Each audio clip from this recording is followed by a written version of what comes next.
Georgia police made a gruesome discovery. They received a phone call from a disconnected cell phone, leading them to a mummified body of a young child that was hidden in an apartment closet.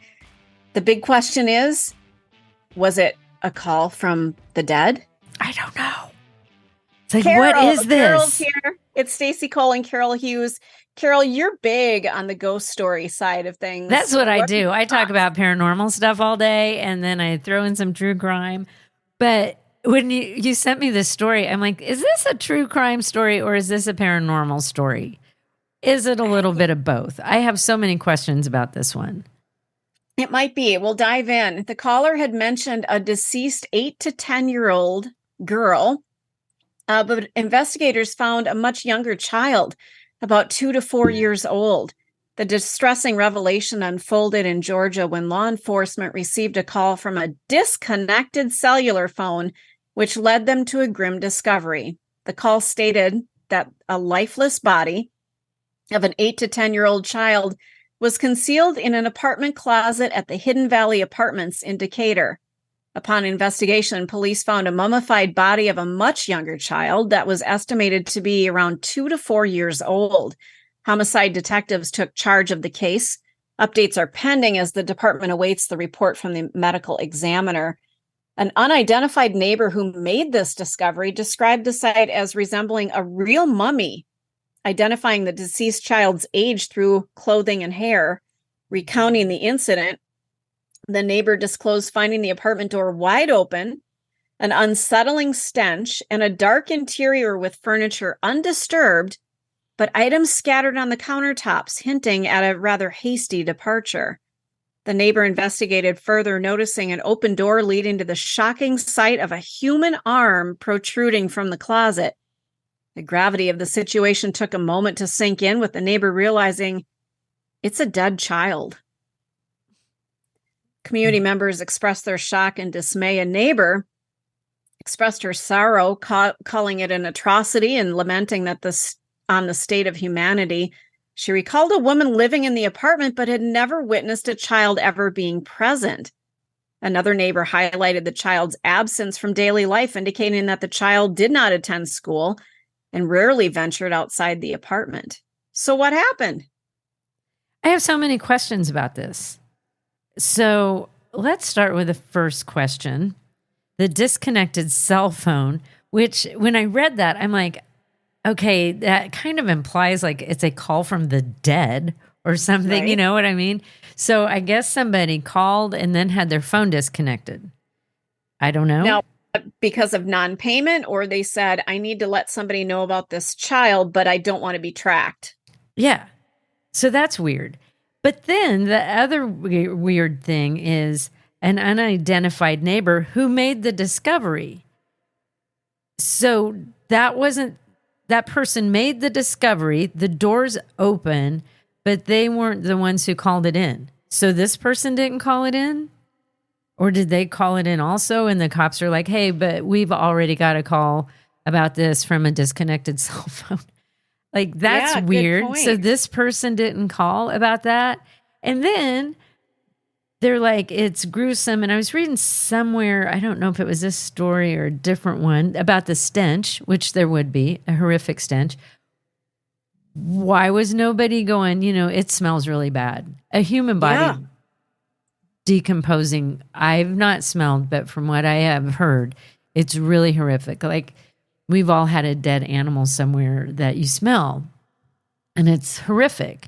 So how was that not reported? At least the smell. At least to the landlord. How did the apartment doors suddenly become open one day? Right. My other question is, was anybody paying rent on this apartment? I mean, where's the landlord? Where's the landlord? That's another one.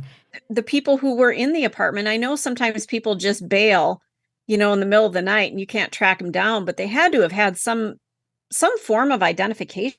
Well, and after the next month's rent comes around and it's not paid, wouldn't you at least try to call them? And then you can't get a hold of them. Then you would go over to your apartment to see if they've left. Are they still there? What am I dealing with? That would happen all the time. That would be a regular occurrence in an apartment building, people not paying their rent. Right. And then the other question I have is the one neighbor is like, there was a woman living in the apartment, but had never witnessed a child being present. Another neighbor highlighted the child's absence from daily life, indicating the child did not attend school and rarely ventured outside the apartment. So one's like, yeah, there was no kid there. And the other's like, yeah, there was a kid there. Like, there's the whole thing is weird. Which is it? The whole thing is weird. Yeah. So somebody did see this child at one time is what it sounds like. And did anybody think, what is this horrific smell coming from the apartment next to mine or whatever? The third floor, man, that stinks these days. What's going on the third floor? Like, how? I don't got so many questions. I have so many questions. Yeah, it sounds like, people walking by and noticing a smell and not saying anything. Again, don't be so complacent. I mean, if you see something, say something. If you smell something, say something. Well, exactly. I mean, you never know somebody could have been in distress. Something could be happening. I remember when I lived in an apartment, I lived next to some people who like to cook ethnic food. And at times it smelled wonderful. At other times it was like, could you not? I mean, it was just something I wasn't used to. And it was really pungent. And you notice these things. And their way of kind of, we know our food stinks was they would stop by and drop some food off for you to have, which was amazing. And it tasted amazing, but it was extremely pungent. I just, get to know people, get to know your neighbors. And if something seems off, don't be afraid to question things. I understand, don't be nosy, but for shit's sake, I mean, if you're smelling death and decay, it might be time to actually call the cops, you know? And why all of a sudden was the door open one day? Like, how's the door become open? And if it had been empty so long, that was this child's decomposing body in there the entire time, or did they move it into there? Because mummified basically it was in an advanced state of decay, right? Absolutely. Yeah, that doesn't just happen after a couple of weeks. So did somebody break into the apartment, put this mummified body in there, and then call with the disc, and then get their phone disconnected, and then the neighbor thinks they've discovered it, but somebody else is already, I don't know. Questions about this one, Stacy? So many questions, and we have zero answers. You're locked into the Hidden Killers podcast. Want more? Start binging on all of our true crime podcasts right now through Apple Podcasts and get an ad-free experience when you sign up to be a True Crime Today Premium Plus member exclusively on Apple Podcasts. More of the Hidden Killers podcast dropping soon. Press subscribe now.